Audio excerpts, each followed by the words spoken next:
Muy bien, buenas tardes con todos. Continuamos entonces nuestro recorrido. Estamos trabajando la literatura española. Tengamos presente, antes de iniciar, la importancia de ir leyendo la novela de Ciro Alegría, El mundo es ancho y ajeno. ¿Sí? Recuerden, esa obra la vamos a estudiar de manera profunda a partir de la semana 10, ¿sí? Donde analizaremos cada aspecto de la obra. De igual manera, también más adelante, la novela La ciudad y los perros de Ciro Alegría, de Mario Vargas Llosa, perdón.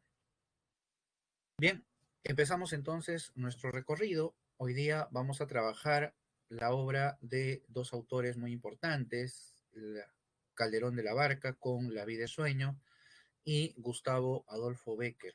Vamos a ver las rimas y las leyendas. Antes de ingresar a estos puntos centrales, permítanme recordar esta diapositiva, este panorama que la sesión pasada les mostré con respecto a la literatura española. Recuerden que cualquier pregunta a través del chat importante para responderla inmediatamente. Lo que quería resaltar en este esquema que les había mostrado era el significado del siglo de oro. Esta etapa luminosa en la literatura española va a ser el eje, el centro gravitacional de toda la literatura española. Es el momento en el que se sintetiza toda la tradición medieval y se fortifica la nación y la literatura española. Y es el momento al cual los escritores del siglo XIX y XX inclusive van a regresar. Este siglo XIX y XX, recuerden, en la literatura española, es una época de profunda crisis. ¿Sí? España pierde su condición de imperio, pierde sus colonias, pierde toda la hegemonía que tenía anteriormente. Y ahora se va a convertir en una sombra de lo que fue. En esa época, los escritores del siglo XIX y XX viran sus ojos hacia escritores como Góngora, escritores como Lope de Vega, Calderón, Cervantes, Garcilaso, etcétera, etcétera, etcétera. El siglo de oro es un modelo que va a marcar la pauta a lo largo de la literatura española. Esa es la importancia. La clase pasada habíamos estado trabajando, vimos ya la etapa del Renacimiento, enfocándonos en la novela picaresca. Ahora vamos a hablar del barroco, centrándonos en La vida es sueño. ¿Sí? Y posteriormente terminaremos hablando de Gustavo Adolfo Bécquer, con las rimas y las leyendas. Muy bien, iniciamos entonces nuestro recorrido. Primero, una visión general con respecto al barroco del siglo de oro. Recuerden, el barroco español se va a desarrollar a través de tres vertientes principalmente, ¿sí? La vertiente de la narrativa, que va a estar representada por Cervantes, la vertiente de la poesía o la lírica, que va a estar representada por Góngora, y la vertiente del género dramático, es decir, el teatro, que en esta ocasión la vamos a abordar a través de Calderón de la Barca. ¿Sí? Muy bien. Veamos características que van a distinguir el teatro barroco. Entre ellas, la más importante es esta fusión o esta mezcla de elementos trágicos y cómicos. Una explicación rapidísima. En la época antigua, desde la época antigua, clásica, la formación del género dramático se va a dar a través del teatro y a través de dos especies, la tragedia y la comedia, cada una con sus características. En la Edad Media prácticamente no hay mayor desarrollo en el teatro, sino hasta recién a inicios del Renacimiento y ya entrado el Barroco, el teatro se va a convertir en un gran centro, en un gran elemento en la evolución literaria. Pero en el siglo XVII, en el Barroco, recuerden ustedes, el Barroco como estilo tiene esta característica de fusionar elementos, de combinar de estas formas complejas y retorcidas y recargadas. Muy bien, el Barroco toma estos dos elementos clásicos y los mezcla.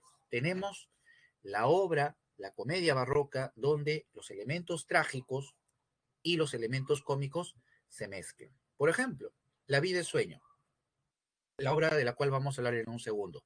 ¿Qué elementos trágicos tiene? Clarísimo. el destino funesto, la acción de Segismundo enfrentando a el hado, es decir, a ese destino que se le ha presagiado. ¿Y qué elemento cómico? Por un lado, el sentido moral, porque eso es también de lo que vamos a ver en La vida de sueño, y por otro lado, también la armonía con la que acaba la obra, ¿no? Porque todos al final se reconcilian. Entonces, esa fusión de lo trágico y lo cómico es un elemento clave dentro del teatro del barroco, ¿no? Y que en gran medida explica lo que Giancarlo, por ejemplo, acota en el chat, que es la complejidad, ¿no? La complejidad, el retorcimiento, ¿no? Muy bien. Otro elemento importante que distingue al teatro del barroco es el empleo del octosílabo. Ojo, el barroco español, el octosílabo. Recuerden, cuando hablábamos de Manrique, la clase pasada, con las coplas, hablamos también del octosílabo y subrayábamos ahí cómo este tipo de verso tiene orígenes en la tradición popular española. Entonces, hablar de octosílabo es penetrar en las entrañas mismas del origen de la lírica española. Entonces, la presencia del octosílabo en el teatro barroco, sobre todo en el de Calderón, es muy significativo en ese sentido, pues cierra los vínculos con la tradición popular. Otro rasgo que también va a marcar en ese sentido al teatro del barroco es las fuentes de donde toman las historias, ¿no? Los temas. Estamos hablando de la tradición española, la historia española. Claro, todo barroco, tanto en España como en Inglaterra, por ejemplo, una de las fuentes básicas es la mitología latina. Eso también va a estar presente, ¿verdad? Pero en el caso de España, del barroco español, una de las fuentes básicas va a ser la historia española, la tradición española. Y cabe mencionar en este punto la aparición de los llamados corrales de comedia. ¿Por qué es importante mencionar este aspecto de los corrales de comedia? Porque van a ser la base del teatro moderno. Recuerden, cuando hablábamos nosotros del teatro griego, ¿cómo configurábamos ese espacio? Teníamos un escenario. Delante del escenario, recordarán ustedes, estaba la orquesta, que era el lugar donde se ubicaba el coro, y delante de todo estaba el auditorio, que eran pues las graderías, ¿sí? Donde se ubicaba el público. Esa era la disposición del teatro griego. Los corrales de comedia que se van a desarrollar en el barroco, sobre todo, tienen una disposición semejante, pero con importantes diferencias. Ustedes pueden observar en esta imagen, por ejemplo, identificar el escenario, ¿no? Y, y también podemos identificar estos espacios, que es esta planicie, donde se ubica también el público, y al costado están los balcones, desde los cuales también se observa la escenificación. Esta distribución que tiene su origen en la manera como se componían estos teatros, ¿ya? En sus orígenes estos teatros se montaban en la calle, ¿no? Así como hoy en día cuando arman su fiesta, ¿no? En las calles, igual, ¿no? Cerraban la calle, ponían en un lado el escenario y entonces teníamos la planicie y teníamos los balcones. Esta disposición marca también una distinción social, ¿no? Dentro de llano se ubicaba la gente popular o vulgar y dentro del espacio de los balcones se ubicaba pues la nobleza, ¿sí?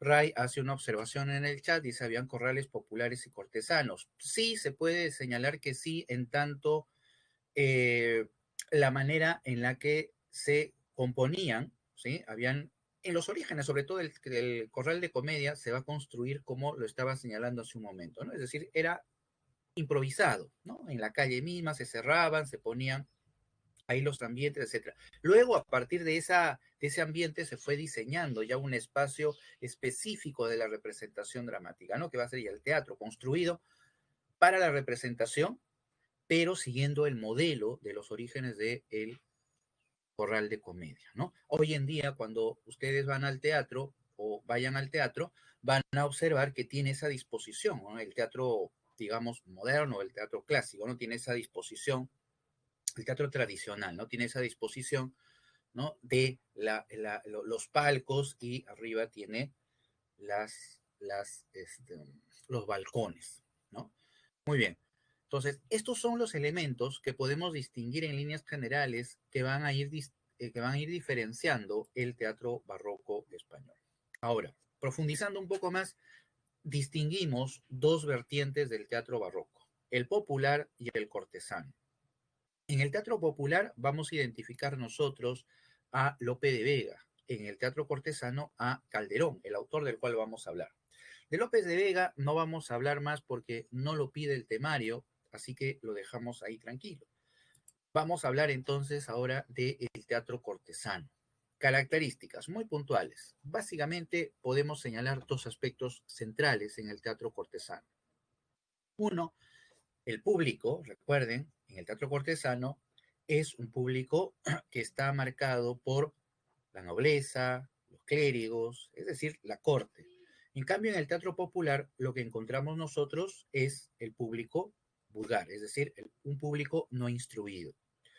De tal manera que la temática del teatro cortesano va a derivar a explorar temas de carácter filosófico o religioso, provocando o buscando provocar en el auditorio la meditación y la reflexión. Muy diferente es el caso del teatro popular, donde el objetivo, digamos, de la representación era entretener al público. ¿Eh? En el caso del teatro cortesano, lo que se buscaba, repito, era la reflexión, la meditación del auditorio, debido a los temas, ¿no?, que va a abordar. En el caso de La vida es sueño, recuerden, el tema tiene que ver con un tema filosófico, ¿no? La manera como el personaje se angustia de saber si lo que está viviendo es un sueño o no. Tiene que ver con el conocimiento, tiene que ver con nuestra percepción.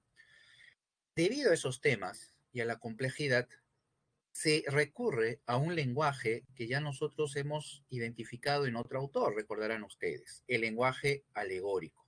Estamos hablando de Dante, ¿recuerdan? Cuando hablábamos de Dante, también ahí puntualizábamos la importancia de la alegoría. ¿Por qué? Porque a Dante le servía para poder explicar conceptos complejos a un público cotidiano. De la misma manera aquí, la alegoría va a ser un rasgo que va a distinguir el teatro cortesano y podemos interpretarlo debido a la temática que va a desarrollar, ¿no? En La vida es sueño podemos, por ejemplo, poner como una muestra el encierro de Segismundo, ¿no? La celda donde se encuentra Segismundo viene a ser una alegoría de el pecado original, ¿no? La idea de que la celda donde está Segismundo es el vientre de la madre, y Segismundo es el símbolo del ser que todavía no nace, pero que aún así, sin nacer, ya está sufriendo los castigos por un hecho que él no ha cometido. Entonces, a través de esas alegorías, repito, el teatro cortesano va expresando conceptos que tienen que ver con lo filosófico y también con lo religioso, ¿no?, que es también el ámbito por donde se va a desplazar. Muy bien. Entonces, estas son las características generales que podemos identificar con respecto a el teatro barroco español. Recuerden, si tienen alguna pregunta, alguna duda, a través del chat siempre es importante. Veamos ahora a Calderón de la Barca, que es el autor representativo del teatro cortesano. De él nos piden a nosotros trabajar La vida es sueño. La vida es sueño. Antes, sin embargo, es bueno marcar una diferencia entre las comedias y los autos sacramentales, que son parte de la obra de Calderón de la Barca. Ambas formas pertenecen al teatro, es decir, son formas de representación dramática. La diferencia que los distingue es que las comedias abordan temas de carácter filosófico, es decir, mundanos, por decirlo de alguna manera. En cambio, los autos sacramentales tienen una preferencia por los temas religiosos específicamente, ¿sí?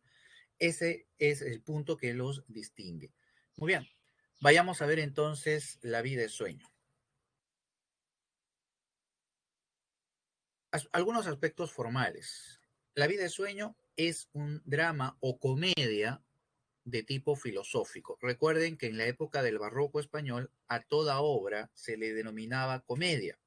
Pues recuerden lo que veíamos hace un momento, el teatro tiende a fusionar los elementos de la tragedia y comedia, ¿no? Y todo se mezcla y va a recibir el nombre genérico de comedia. Ese tipo de concepción va a estar presente en el género dramático a lo largo de los siglos, va a durar hasta el siglo XIX, donde se va a seguir denominando comedia a todo tipo de expresión dramática. La vida de sueño está dividido en tres actos, siguiendo el modelo clásico, y predomina el verso octosílabo en la composición. Digo predomina porque en la obra también se emplea el verso endecasílabo, ¿sí? ¿Recuerdan? El verso endecasílabo. Es un tipo de verso que lo vimos con quién, ¿recuerdan? Alguien por el chat ahí puede señalar con quién vimos el verso endecasílabo hace algunas clases atrás. Lo vimos con Dante Alighieri, ¿sí? En la Divina Comedia, correcto. Muy bien, Jordan, en la Divina Comedia, claro. El verso endecasílabo es un verso que tiene, a ver, ¿cuántas sílabas tiene el verso endecasílabo? A ver, esas manitos veloces. El verso endecasílabo tiene, buscando en el chat, en el Google, están buscando. 11, muy bien, Ray. Tiene 11 sílabas. Muy bien, Jordan. Pilar dice que tiene 111. No, ya sé que te has equivocado, Pilar, no te preocupes. Sé que es 11, ¿no? Por ahí se te fue el teclado, no te preocupes. Correcto, 11 sílabas. Hago este hincapié en el verso endecasílabo, ¿por qué? Porque ese verso surge en Italia, pero a inicios del Renacimiento va a migrar a España, se adapta y se va a convertir en el verso más importante de la lírica española, junto con el octosílabo. O sea, va a ser el verso que identifica la lírica española y por eso es importante señalar. Muy bien, ¿cuál es el tema central de La vida es sueño? Lo estábamos mencionando, la existencia humana entre la vida y la ficción. Ese es el tema que va a envolver la crisis de Segismundo, porque Segismundo se desata en una crisis. Él no sabe si lo que está viviendo es un sueño o no. Ese tema es el tema de la época. Hay que partir de ese punto. Es el tema que envuelve a todo el hombre del siglo XVII. Un hombre angustiado, un hombre que vive en el vacío, pues todo lo que él creía, todas sus certezas se han venido abajo. Todo el humanismo ha destruido sus viejas creencias y entonces el hombre del 17 se encuentra pues abandonado. Eso va a expresarse a través de temas como la duda, la inestabilidad de la existencia, la duda sobre la realidad, ¿sí? Recuerden, por ejemplo, también Cervantes va a apelar a ese recurso a través de la mirada del Quijote.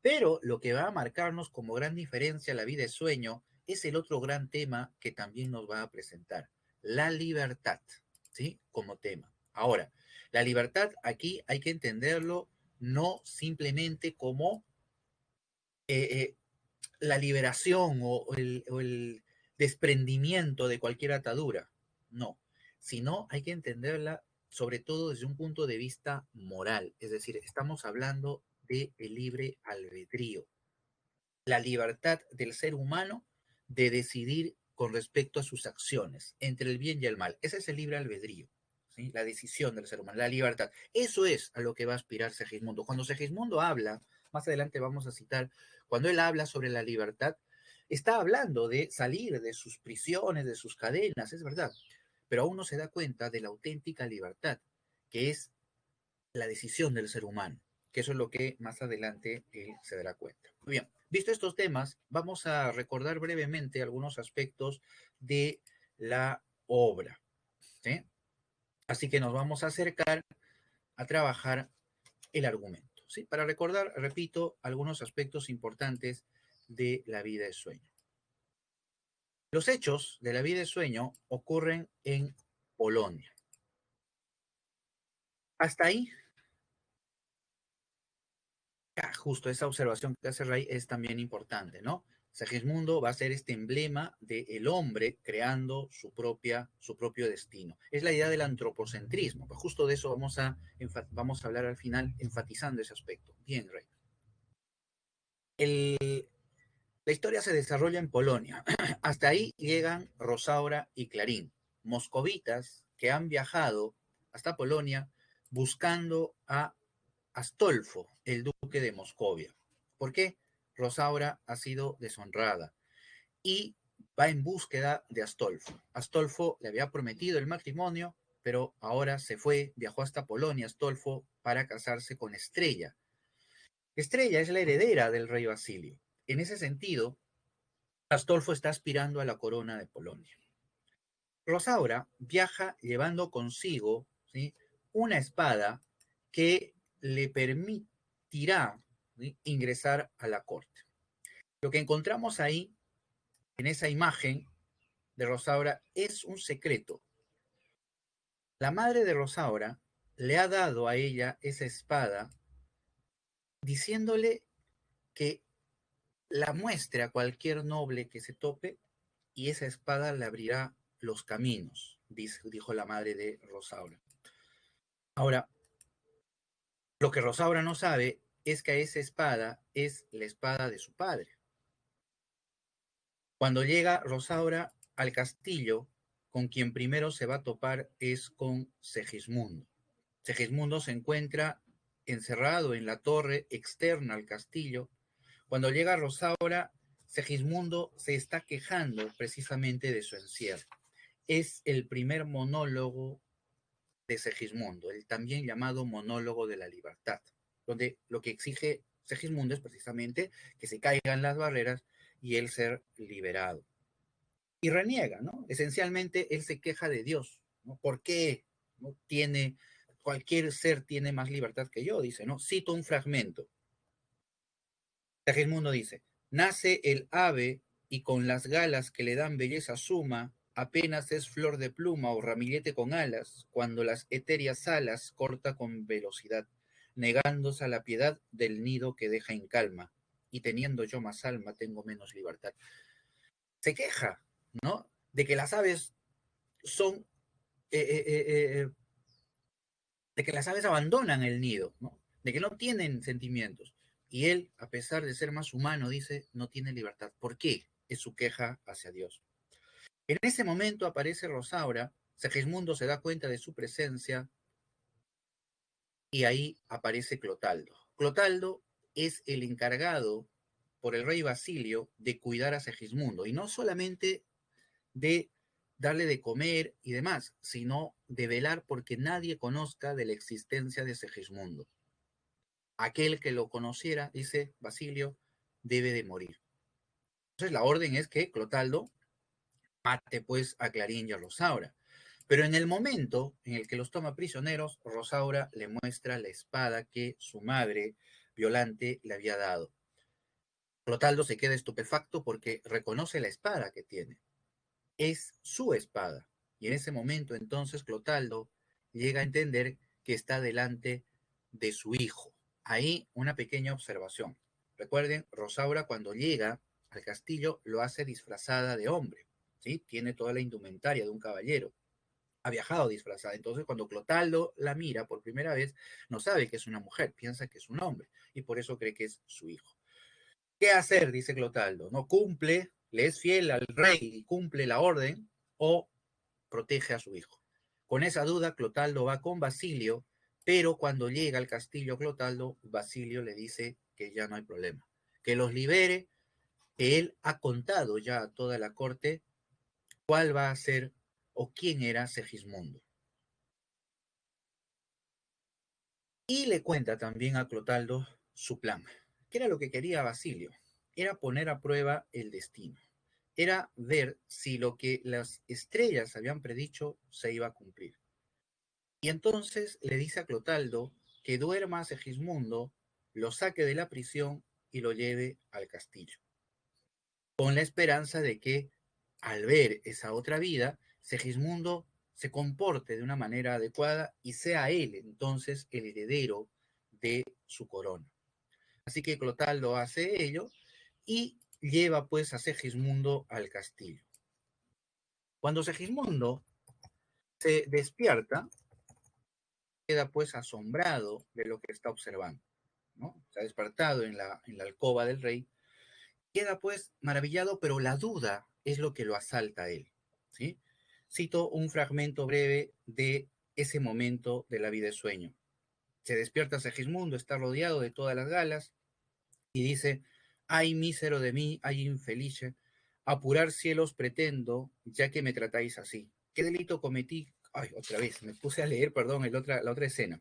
Este es el momento.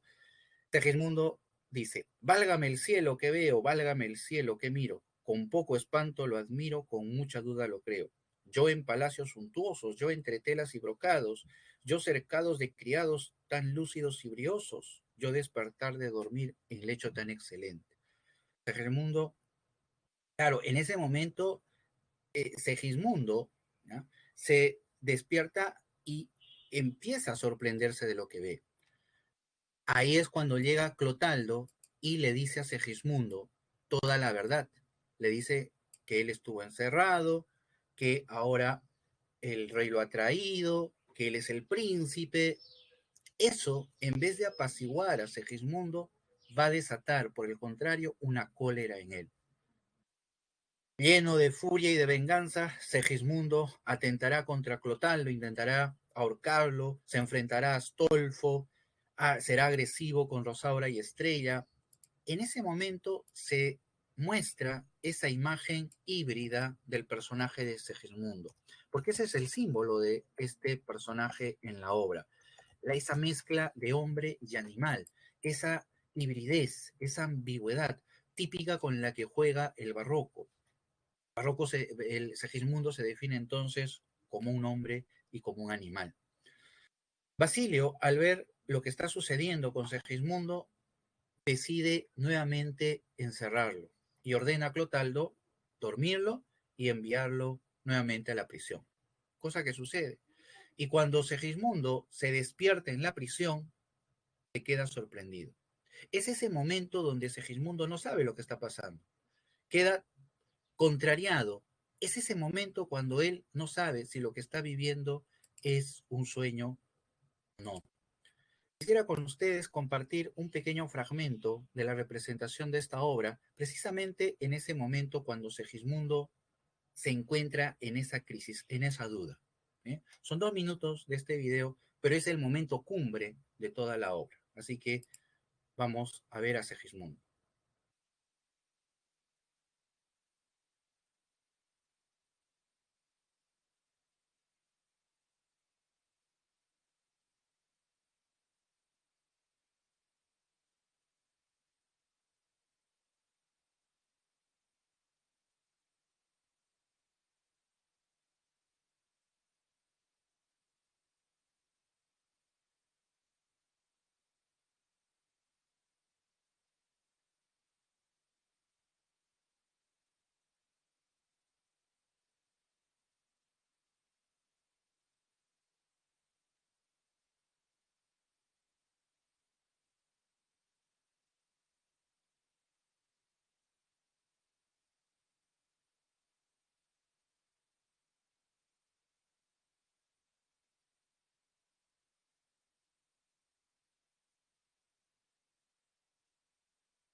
Muy bien, ese es el momento cumbre, como dice Valentina, icónico. Es el momento, como también lo señala Gala, es el momento en el que él piensa que todo es el sueño. Si les ha gustado este fragmento, les voy a compartir un enlace, pero para que lo miren después, ¿ya? No sean malos. Es un enlace donde pueden ver la obra casi completa, ¿ya? La representación que hizo la televisión española de La vida es sueño. Digo casi completa porque hay algunos fragmentos que han eliminado por una cuestión seguramente de divulgación, ¿ya? Pero lo que queda es fiel al original. Entonces es una buena manera de acercarnos a la obra, ¿sí? Así que después de la clase, después del almuerzo, como fin de semana, pueden pues ver un momento de esa obra, les va a gustar sin duda. Bien, sigamos nuestro recorrido. Entonces, en ese momento ingresa a la prisión una multitud, es el pueblo, que viene a liberar a Segismundo. Y lo sacan de la prisión. El pueblo se ha enterado de que el rey Basilio tiene un hijo y desean deponer al rey y poner a Segismundo como ahora como monarca. ¿Por qué? Porque no quieren a Astolfo en la corona. Cuando Segismundo sale de la prisión, simbólicamente ahí estamos hablando de la liberación del personaje, ¿no? Se libera, pero no se libera de la duda. Segismundo sigue con la misma incógnita, no sabe si lo que está viviendo es un sueño o es la realidad. Segismundo lanza una frase en plena salida cuando dice, por favor, si estoy soñando, no me despierten, y si estoy despierto, por favor, no me duerman. Sin embargo, ese es el momento también de la reflexión y el momento donde Segismundo se da cuenta de la auténtica libertad. La libertad no es la que tumba las barreras, no es la que tumba o rompe las cadenas, sino la libertad está en la decisión del ser humano. Esa es la auténtica libertad, el libre albedrío. Segismundo concluye este momento cuando al final afirma, y parafraseo, dice Segismundo, nunca vamos a saber si lo que el hombre está viviendo es un sueño o no. ¿Y para qué entonces angustiarse? Si lo único verdadero es lo que hacemos y las decisiones que tomamos. En ese sentido, para Segismundo el camino real no es descubrir si lo que estamos viviendo es un sueño o no, no, es hacer el bien simplemente, es hacer las cosas correctas. Esa es la decisión auténtica del ser humano. Y esa, para Segismundo, viene a ser la auténtica libertad. Por eso es que al final de la obra se da la reconciliación. Cuando Basilio creía que Segismundo se iba a vengar con él, Segismundo al final, él es quien se arrodilla delante del Padre y le pide perdón. Y al final, Astolfo y Rosaura se van a casar, Segismundo se casará con Estrella, la armonía, la reconciliación. Es ese el centro de la obra y el final con esta idea moral sobre la conducta del ser humano, que va a permitir ir más allá del conflicto que nos planteaba esa realidad ambigua y dudosa en la cual estaba inserto el personaje. Muy bien. Y lo que hace un momento también estaban aludiendo en el chat, claro, Segismundo crea su propio destino. Es muy interesante si comparamos nosotros a Segismundo con ese otro gran personaje del teatro que es Edipo. Edipo es muy parecido a Segismundo, por supuesto, porque ambos tienen que enfrentar un destino honesto. Sin embargo, Edipo es castigado porque va a afrentar a los dioses y los dioses son insobornables.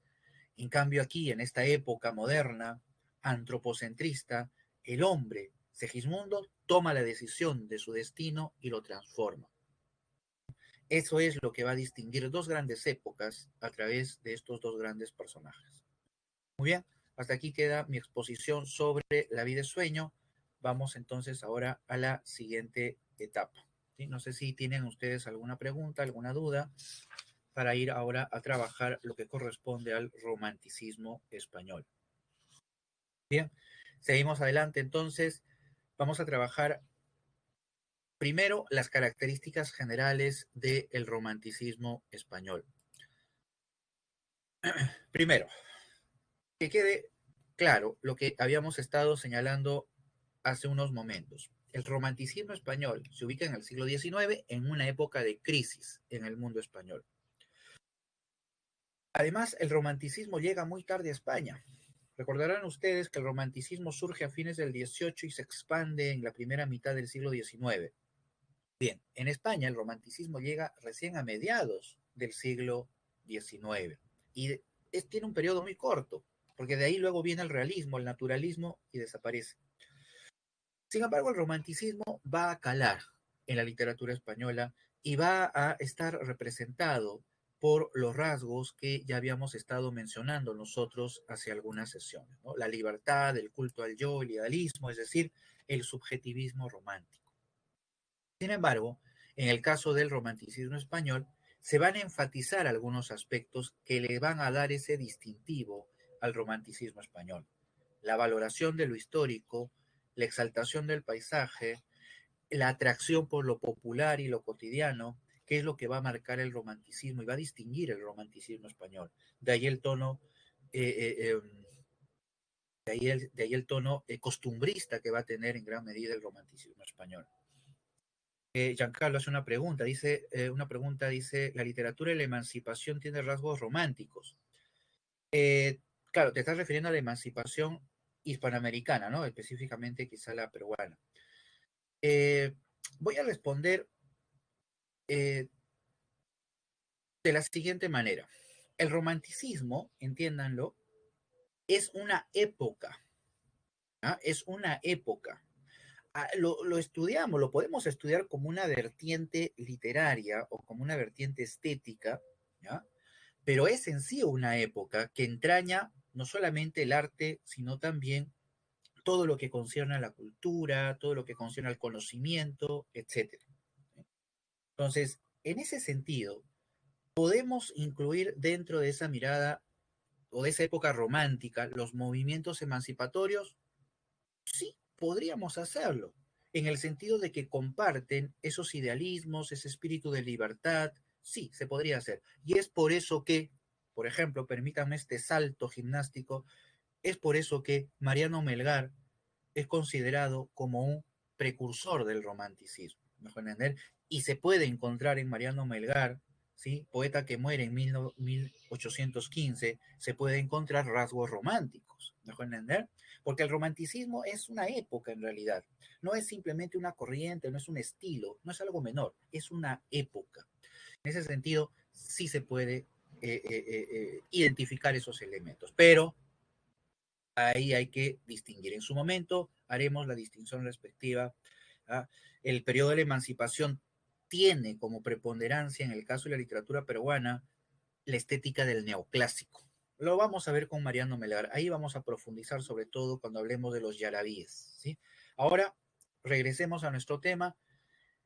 Entonces, para sintetizar este punto, el romanticismo español enfatiza el aspecto de el pasado, lo legendario, lo popular, ¿sí? Ese es el rasgo que va a destacar sobre todo en el romanticismo español.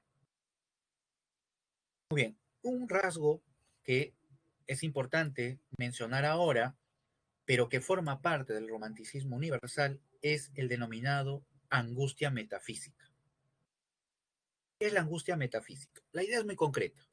Recuerden ustedes que el romanticismo surge como una forma de rechazo a el racionalismo, ¿sí? La razón, ¿sí?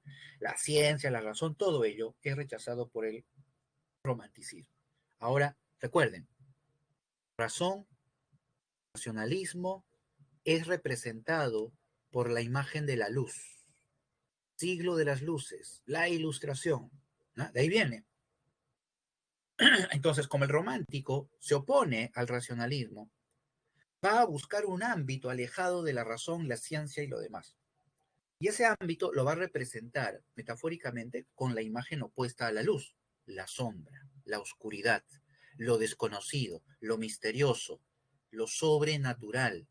Y es por eso que en esta vertiente, porque es una vertiente, es una línea del romanticismo, la literatura va a abocarse a desarrollar temas como lo macabro, repito, lo sobrenatural, lo misterioso, el terror, el miedo.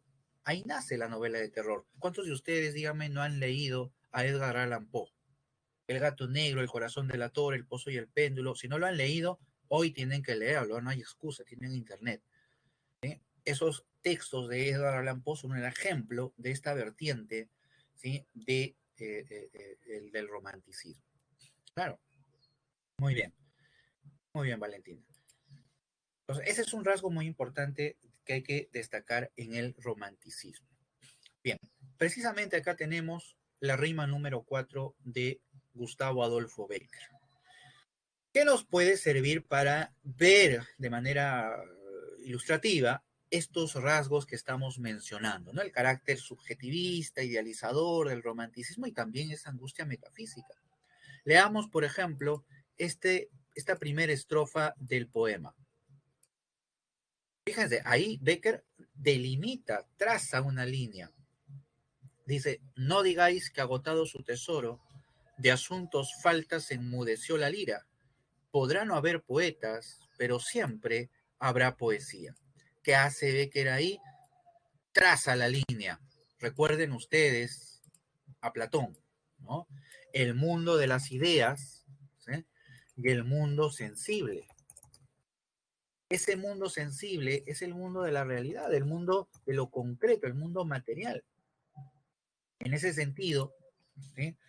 El mundo espiritual y el mundo material se contraponen. Pero recuerden ustedes, para Platón, el mundo sensible era lo que en realidad no existía, era una ilusión simplemente. Lo auténtico, lo real, lo trascendente, viene a ser el mundo de las ideas. Ese es el mundo al cual se está refiriendo Bécquer. La poesía sobrevive al poeta porque el poeta es algo caduco, es algo material. Y en cambio, la poesía trasciende. ¿Por qué? Porque es una idea, porque es un espíritu. El poeta se va a este mundo metafísico. En ese punto es donde nos acercamos a la angustia metafísica. Fíjense lo que dice Bécquer en esta estrofa. Dice, mientras la ciencia descubrir no alcance las fuerzas de la vida, y en el mar o en el cielo haya un abismo que al cálculo resista, mientras la humanidad siempre avanzando no sepa do camina, mientras haya un misterio para el hombre, habrá poesía, dice. Está clarísimo.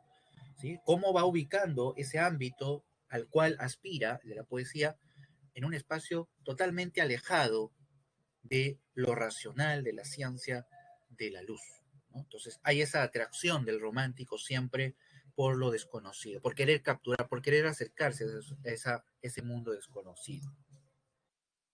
Ya que estamos hablando de ese tema y para cerrar, recuerden esa hermosa novela Frankenstein, el doctor Frankenstein. ¿Qué quiere hacer el doctor Frankenstein? Es un científico, racionalista, pero ¿qué quiere hacer? Quiere capturar la vida, ¿sí? Y para hacerlo tiene que ir más allá de lo físico, tiene que ir a lo metafísico, a lo espiritual, a la trascendencia. ¿Y qué es lo que hace? Un monstruo, crea un monstruo, la imagen del terror. El misterio se expresa a través del miedo. Muy bien, eso es lo que encontramos entonces, ¿sí? En el romanticismo, ¿no? En líneas generales lo estábamos viendo. Muy bien, acerquémonos ahora a Gustavo Adolfo Bécquer. De él tenemos que trabajar dos textos, rimas y leyendas. Muy bien, veamos rimas. Rimas es un conjunto de poemas que se publican de manera póstuma un año después de la muerte de Bécquer, ¿sí? Y se van a distinguir las rimas por su carácter sencillo y su brevedad. ¿Por qué es importante ese rasgo formal? En el contexto de la poesía de Bécquer, ojo, Bécquer se ubica ya al final del romanticismo, ¿ah? Algunos inclusive denominan a Bécquer como un poeta postromántico, ya imagínense. Entonces, en ese contexto, Bécquer se va a distinguir de la lírica. ¿Por qué? Porque la lírica de ese momento está saturada de adornos, está recargada de artificios. Es una poesía muy retórica, por decirlo de alguna manera. En cambio, él, con un lenguaje directo, con una sencillez formal y una brevedad, obviamente se va a apartar de ese tumulto. Ahora, este aspecto sencillo y formal también es importante por algo que ustedes sin duda han percibido cuando han leído algún poema de Bécquer. Aquí nadie me va a decir que no ha leído un poema de Bécquer. Lo han leído. Y cuando has leído alguno de los poemas de Bécquer, no vas a negar que has sentido identificación. ¿ya? Son palabras que te han quitado el aliento. ¿Por qué? Porque percibes en los versos sinceridad, ¿sí? Cercanía. ¿Ya? ¿Y eso gracias a qué? Al lenguaje. Como no es un lenguaje tan retorcido, como no es un lenguaje recargado, ni muy adornado, enmascarado, es en el fondo una literatura que despierta, repito, emociones directas, sinceras. Es eso también lo que hay que destacar en el caso de las rimas. Ahora, veamos el tema, el amor idealizado. La idealización, ya lo vimos, es una de las dimensiones claves de las rimas y del romanticismo. Pero en el caso de Becker, esa idealización la vamos a alcanzar a través del concepto del amor. En, en esta rima 24 podemos percibir la naturaleza del concepto del amor en Becker, el amor platónico. Para entender esa idea, tenemos que recurrir a un concepto que también es importante en el romanticismo, la idea de la complementariedad. Lo digo sucintamente. Recuerden aquel diálogo de Platón cuando hablaban del amor. Uno de los contertulios de Platón le dice, le cuenta un mito, ¿no? Sucintamente, la idea es que el ser humano es un ser fragmentado, cuya aspiración es la de alcanzar la unidad. Y en su búsqueda va a encontrar otra alma igual que él, fragmentada, que es su otra mitad. Al unirse, volverán a ser la unidad perdida. A esa idea se le llamaba el amor. El amor entonces termina siendo la aspiración a la unidad total, pero que es una unidad solo espiritual y en ese sentido idealista, trascendental, metafísica, si quieren llamémoslo. Y eso es lo que encontramos, por ejemplo, nosotros en estos versos de Becker. Fíjense en esta imagen, solo vamos a leer este fragmento. Dice, dos rojas lenguas de fuego que a un mismo tronco enlazadas se aproximan y al besarse forman una sola llama. La unión de los dos fuegos, que son las dos almas incompletas que se unen en una totalidad, pero esa unión, esa totalidad es trascendental, es metafísica, es espiritual, ¿sí? En ese sentido se proyecta un mundo idealizado, ¿sí? A un mundo que se aparta, pues, del mundo material. Eso es a lo que aspira la poesía de Becker. Espiritualidad, diría más bien Ciro. Está bien, metafísica, pero espiritualidad tal vez sea lo más cercano. Ahora, también hay que tener en cuenta que ese amor idealizado también va a llevar al poeta a expresar un sentimiento de congoja, ¿no? A un sentimiento de tristeza, porque precisamente por ser idealizado es imposible de alcanzar, ¿no? Y eso es lo que al final expresa el poeta en varios de sus textos, ¿no? Cuando dice, por ejemplo, en esta rima, que es la rima eh, 80, dice, todo sucederá, podrá la muerte cubrirme con su fúnebre crespón, pero jamás en mí podrá apagarse la llama de tu amor, dice. Es decir, la idea de que su amor es trascendente a toda vida. Pero de igual manera, ¿sí? El amor también es inalcanzable en ese sentido. Becker dice en otra rima, yo que a tus ojos en mi agonía los ojos vuelvo de noche y día, yo que incansable corro de mente tras una sombra, tras la hija ardiente de una visión. Es decir, corre atraído por una imagen que jamás va a alcanzar, porque es una imagen etérea, ¿no? Es una imagen que va a siempre a alejarse de él, ¿no? Eso es lo que encontramos. Muy bien, con esto terminamos las rimas y nos vamos a las leyendas rápidamente. Veo que muchos sienten una atracción por las leyendas, ¿no? Ahí Carlos, Valeria han estado ya hablando de las leyendas. Sí, las leyendas son un conjunto de relatos que Becker compone a partir de historias extraídas de la tradición popular. Y ese es uno de los rasgos que debemos nosotros de destacar. Las leyendas tienen un elemento legendario. Recuerden, hace un momento cuando hablábamos del romanticismo español, enfatizábamos su atracción por lo popular, por el pasado, por las tradiciones. Muy bien, en Becker encontramos eso. Las rimas de Becker son recopilaciones que realiza el autor de diversas creencias y tradiciones populares. Otro rasgo que define las leyendas es el exotismo, pero un exotismo sobrenatural, es decir, el énfasis en historias enigmáticas, fantasmales, que vamos a encontrar nosotros en este conjunto de relatos. Y ahí, en ese punto, es donde llegamos al tema que Ray, por ejemplo, menciona, ¿no? Y también Giancarlo menciona en el chat, ¿no?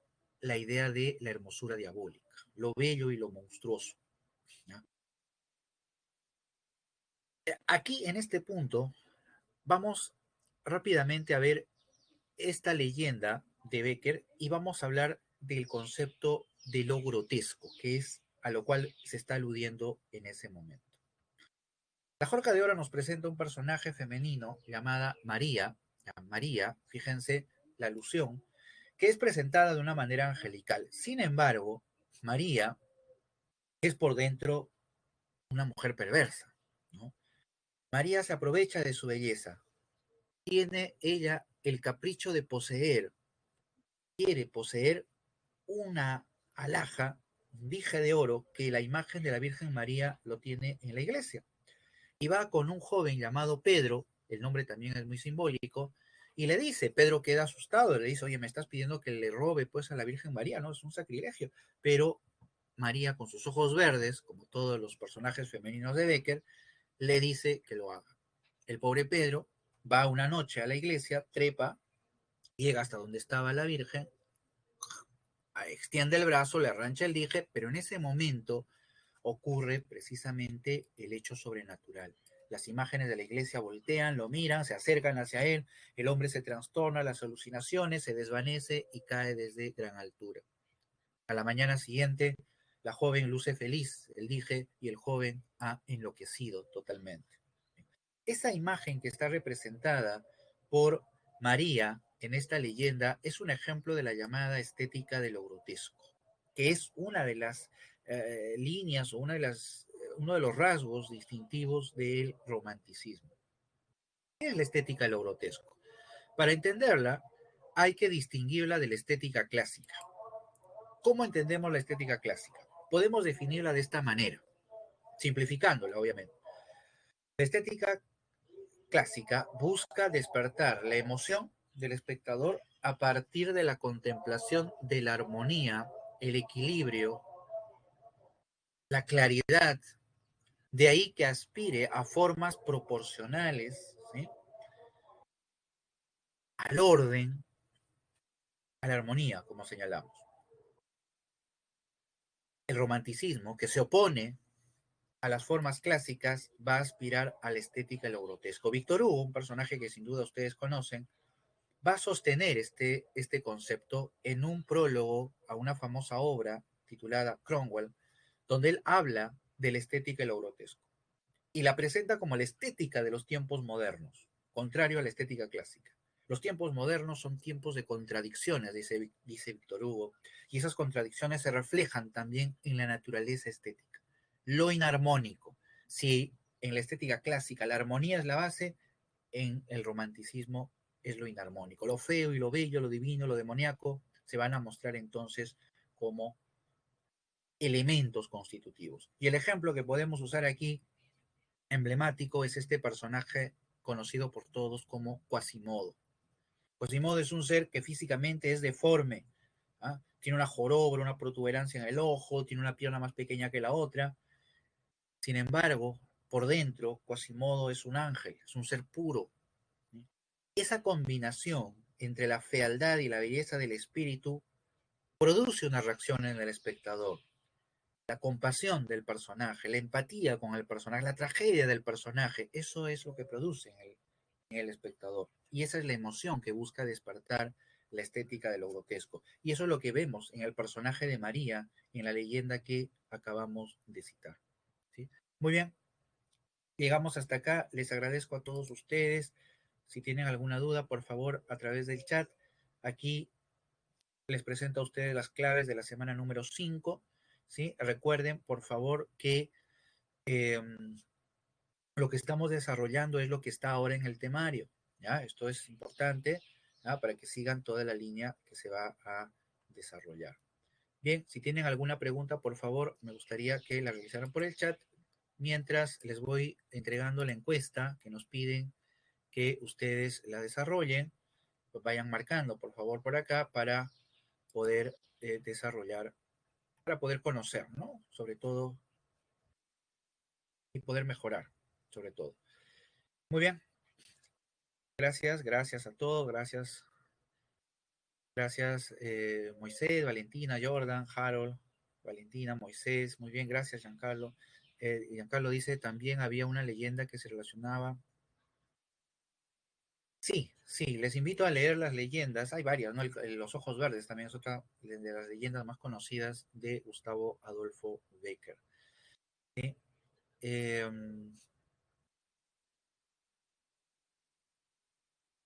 muy bien, muy bien, ya, muy bien, gracias, gracias. Sí, sí, dejaré bendición. No sé si me están hablando de modo denotativo o connotativo. No sé, ya creo que se refieren al examen, seguramente, ¿no? Mis bendiciones para el examen. Bueno, sí, ya les entendí. Eso yo decía, pero qué tan. Ya, está bien. Claro. Solamente una cuestión, ¿ah? Por ahí he visto ya que el examen se ha pospuesto, ¿no? Lo van a tomar, creo, el siguiente domingo, así que todo con calma, pero recuerden que es de todos modos hasta la semana 4, de todos modos, así que siempre con calma. Recuerden que ustedes, juntos con la PRE, están siendo pioneros del examen virtual, ¿sí? Así que a ponerle mucho ánimo, que todo va a salir muy bien. Muy bien, con mis bendiciones a ustedes, ¿sí? Me despido. Por favor, cuídense mucho y cuiden a su familia, ¿sí? Nos vemos. Hasta luego.